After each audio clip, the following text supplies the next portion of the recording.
onne rasi jalati alga kifti bote halka nifkuya wallali jalala kitingubati ijalala nuchawi tumi kamani siarati ya ifajirin yakia ansidab na maratuma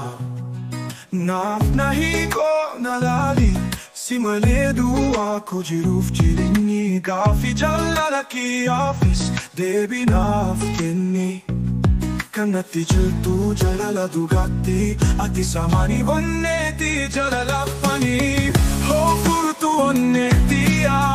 banesi fila hera ol seni bopodu kesa yo barbades kodu galma onne kodeti enyu si falma si jalale ho fuduku onne ko famiti anu ofsif kenne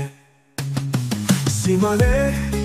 Ijaf kurata pe sagale ke daga uf kuli nebota ija kosi bufa si ajikata atta ke jalali om namate sisa akka kilkira la fa onne narasa si jalade ho sif kenne ko onne si males kakade jalala sin filade Loshe si walinji la chuko hawini Yosnaf dugoma ko apjuni Ati jirenya ko jalala na fipsita Yon sita besamu ko dipata Si male kalbi ko durakata Si jalale jalala dugana mani Makuma kewa maero hundari guyari Sisiada halkan apjuni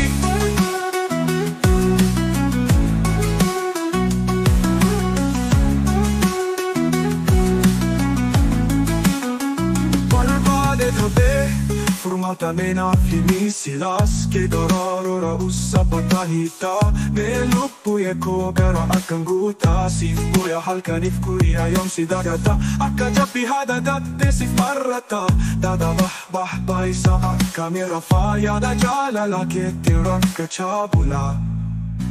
Furate ko onne halka ke jira Himi ba mayonete maftahe chufa me nafnali Akuma kof nafkenni si madu oneti Onete tispanni jalala no gaf kupsuma nafkenni Abinan onne si mane jiru fayani Garaja matini